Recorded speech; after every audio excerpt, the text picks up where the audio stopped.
பண்ணி எஸ்ஐபி அதாவது systematic investment plan மூலியமா 5 வருஷம் இன்வெஸ்ட் பண்ணா உங்களுடைய அமௌண்ட் இன்க்ரீஸ் ஆகுதுன்னு சொன்னா நம்ப முடியுதா? ஃபார் எக்ஸாம்பிள் ஒரு பர்சன் அவங்களோட 20வது வயசுல மாசம் மாசம் 10,000 இன்வெஸ்ட் பண்ணி அவங்களோட 25வது வயசுல அதை ஸ்டாப் பண்றாங்க. அவங்களோட 60வது வயசுல அவங்க கிட்ட எவ்வளவு அமௌண்ட் இருக்கும்னு தெரியுமா?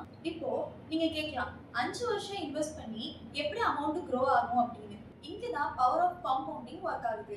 இந்த 5 வருஷத்துல அவங்க இன்வெஸ்ட் பண்ண அமௌண்ட் வெறும் 6 லட்சம் மட்டும்தான். அடுத்த அந்த 35 வருஷம் அந்த அமௌண்ட் அவங்களுக்காக ஒர்க் பண்ணும். அவங்களோட 60வது வயசுல அவங்க கிட்ட 1.7 கோடி அமௌண்ட் இருக்கும். நீங்க இப்போ கேட்கலாம் 60 வயசு வரைக்கும் நான் வெயிட் பண்ணுமா அப்படின்னு. லாங் டர்மா நீங்க எஸ்ஐபில இன்வெஸ்ட் பண்ணும்போது உங்க மணி க்ரோ ஆகும். இல்ல நான் 50 வயசு இல்ல 40 வயசு இதை விட நீ கம்மியா எடுத்துக்கணும் அப்படின்னு நீங்க நினைச்சீங்கன்னா உங்களோட அமௌண்ட் அதுக்கேற்ற மாதிரி டிக்ரீஸ் ஆகும்.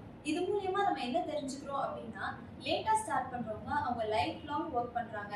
ஏர்லியரா ஸ்டார்ட் பண்றவங்க அவங்க லைஃபை என்ஜாய் பண்றாங்க. இது ஜஸ்ட் ஒரு இன்ஃபர்மேஷன் மட்டும்தான். இதுல நீங்க இன்வெஸ்ட் பண்ணணும்னு நினைச்சீங்க அப்படின்னா உங்களோட ஃபினான்ஷியல் அட்வைசரை கன்சல்ட் பண்ணிட்டு அதுக்கப்புறம் இன்வெஸ்ட் பண்ணுங்க. இந்த மாதிரி ஃபினான்ஷியல் அப்டேட்ஸ் தெரிஞ்சுக்கிறதுக்காக எங்க சேனலை ஃபாலோ பண்ணிட்டு இன்னும் டீட்டெயில்ஸ் வேணும் அப்படின்னா மறக்காம கீழே இருக்க நம்பருக்கு கான்டாக்ட் பண்ணுங்க. நாங்கள் டீட்டெயில்ஸ் ஷேர் பண்ணுவோம்.